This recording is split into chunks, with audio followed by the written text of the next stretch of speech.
Hi everyone, welcome to part 3.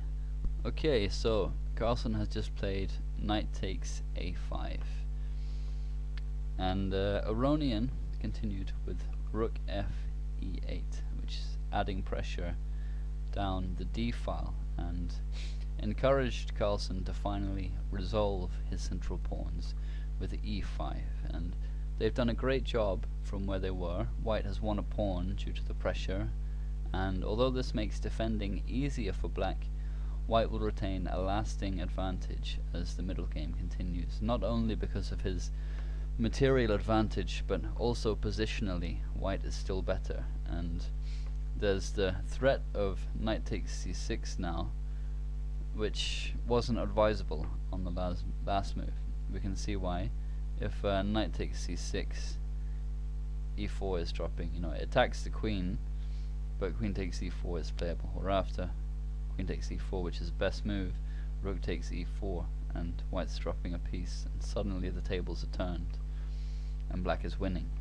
Naturally, Carlsen isn't going to fall into such a simple trap, but there are many others in the position if he's not careful, and it's important that he consolidates his position quickly. And his last move is e5, if we return to it, has weakened d5, and it means that knight d5 can be played, and claiming this outpost was of course something that Aronian had in mind when he sacked his a pawn, and this move has the added bonus of defending the c6 pawn from the knight. The rook's defending it, and black has some initiative now thanks to the attack on the e3 bishop. So Aronian is hoping, for activity and compensation for his sacrificed pawn.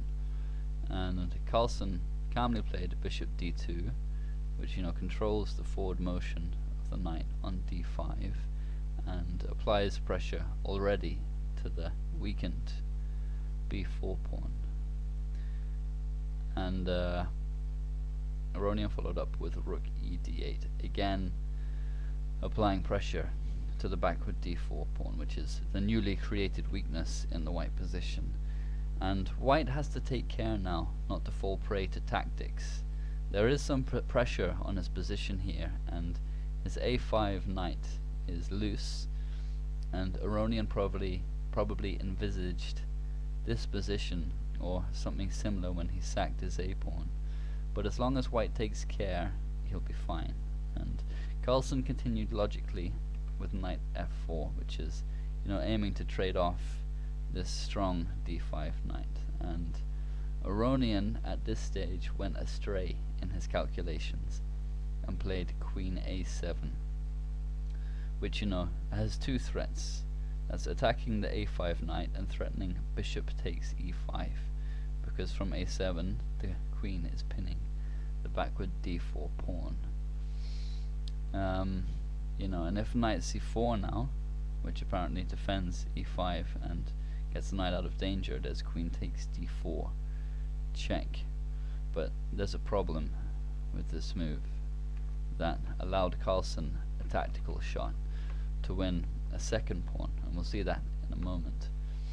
Better for black was queen c7, which attacks the knight without the tactical problem that we'll see in a moment. And best play continues knight c4, and only now queen a7, where black will win back a pawn on a2, but white still stands better. But there's more compensation in this line for black, which presumably is what Aronian was hoping for. So after queen a7, Carlsen played a very nice tactical shot, and if you want to try and spot it, then stop the video now. You have to bear in mind that the knight's attacked, d4 is attacked, and bishop takes e5 is threatened. So what's the answer for white? It's a very nice move, in fact the only move to retain the advantage. Knight takes c6, and this is the problem with the immediate queen a7. And the knight apparently sacrifices itself, but the point is that it takes away the support of the knight here on d5, which the knight and the queen are both attacking. So if rook takes c6, then knight takes d5 is possible, and you know the knight is no longer attacked by the queen, and there's no bishop takes e5, obviously, because of knight takes a7. And black has no choice here but to accept, or he's going to lose at least the exchange, because the knight is attacking the rook and the queen. So rook takes c6. Knight takes f4, attacking the white queen isn't an option, because if knight takes a7, knight takes g2, knight takes c8, and white wins into the exchange and 2 pawns up. Without difficulty, it will be a completely one game, obviously. So rook takes c6. Now knight takes d5, and white is now 2 pawns up, and there's no queen takes a2 here because of knight e7 check, picking up the c6 rook. And Aronian elected instead for rook c2, which gains a rook on the 7th and pins the bishop with a few threats in mind. Bishop takes e5 is now again on the cards, and also bishop h6 is kind of tricky. And you know, this is the best that black can hope for. He could play instead queen takes d4 check, but now comes bishop e3, and the bishop supported by the knight, and this forces queen takes e5, and now another very nice tactical shot, knight e7 check, forces queen takes e7, and suddenly the rook is exposed. So rook takes d8, queen takes d8, queen takes c6, and once more white is going into a completely winning endgame, the exchange up. So there's some very nice tactical play going on deep in the position for both sides. It's a very nice game by both players. So rook c2 is what Aronian played, and here Carlsen very calmly played king h1, which removes the threat not only of bishop takes e5, but also queen takes d4, which we'll see why that is in a moment. And Aronian continued with bishop f8. If he plays instead queen takes d4, white can deal with the problem of his pinned bishop immediately with bishop takes b4, which you know discovers an attack on the queen, and thanks to king h1, rook takes g2 won't be played with check. And you know, it's the best that black can do anyway, but he's going a piece down here after rook takes d4, threatening knight e7 check, which is going to win the d8 rook because of the rook on d4, and you know, white is piece up, and as well as 2 pawns, so it's just completely lost for black.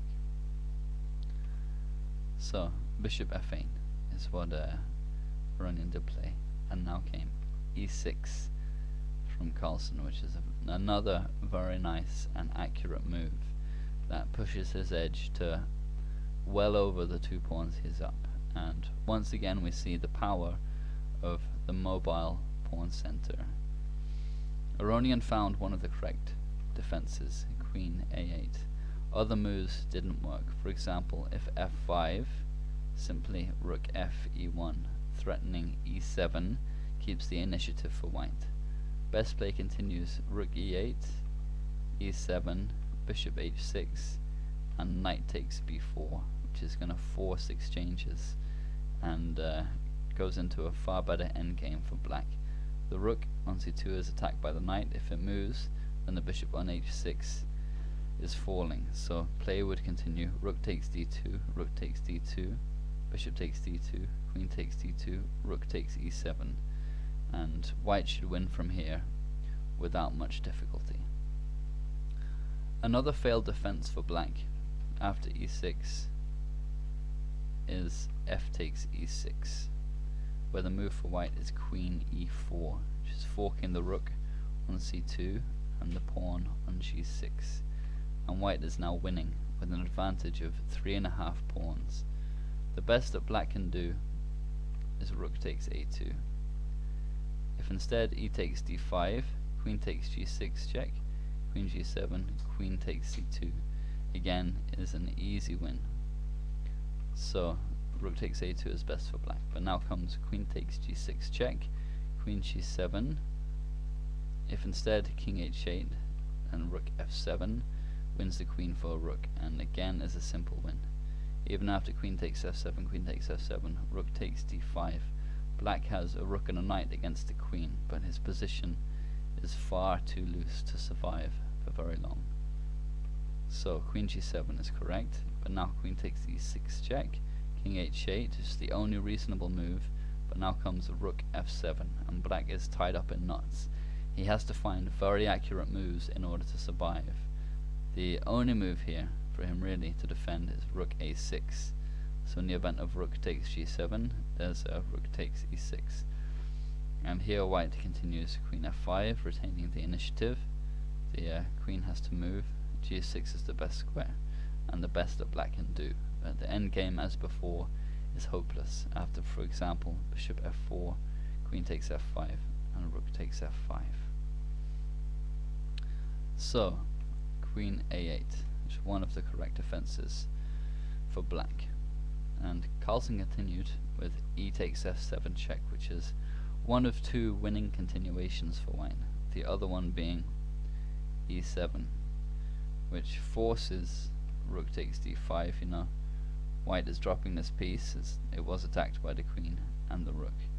And now, not e takes f8 and queening, but simply e8 queening, which is winning the exchange. You know, queen takes e8 is forced here, and now queen takes d5. And again, white is the exchange up with a pawn to boot, and not much compensation for black. And you know, this is a good continuation, but the variation that Carlsen shows, despite apparently being objectively weaker on the very deep computer analysis, was a good human choice, as it led to a lot of simplification and resulted in a winning endgame. In actual fact, it required a lot more calculation to figure out, and in that respect it is more impressive than this line, where although white is winning, the presence of the queens will create big complications despite being the exchange up. So let's return to the game. Carlsen has just played e takes f7 check, and Aronian played king h8. This makes little difference if he plays king g7. h8 is obviously more solid, and white is now obliged to save his knight. It's attacked by the rook and the queen, as I said. And Carlsen played knight f4, which, you know, as I said, this line is the human continuation, because this is forcing the queens off, and it's going to go into you know, a winning endgame. White is 3 pawns up. He's going to give one of them back, and you know, go into a technically winning endgame. And play continued. Queen takes g2. And if black tries to keep the queens on instead, for example, with queen a6, because he also has to defend the g6 pawn, and if he plays g5, the queens come off anyway, so queen takes a8. So queen a6 to defend g6. Now comes queen e4, which is forking the rook and the g6 pawn, as we saw before, and white is totally winning again. And there's no other way to both defend the g6 pawn and keep the queens on, so Aronian is obliged to go into an inferior endgame with queen takes g2. And Carlsen played king takes g2, which means the pin on this bishop still exists but retains the threat on the g6 pawn, although Fritz felt that knight takes g2 instead, despite being passive, was more accurate. So king takes g2, and now rook takes d4. White gives back one of the pawns, as I mentioned, which is an accurate move from Aronian. Taking the a2 pawn instead is losing. After knight takes g6 check, king g7, knight takes f8, rook takes f8, and rook f2, with a hopeless endgame, especially if black falls for rook takes f7, bishop h6 check, king takes h6, rook takes a2. Okay, so rook takes d4, and here Carlsen played once again the only move to retain the advantage, which presumably he'd calculated, you know, when he played the check here on f7 with the pawn, if not before, which is rook f2. It's a very nice and accurate play.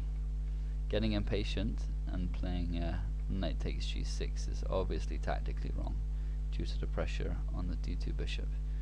Instead, for example, king takes g7, knight takes f8, rook d takes d2 check, rook takes d2, rook takes d2, king g1, knight takes f8, where black has very good drawing chances, if not more. Okay, that's the end of part 3.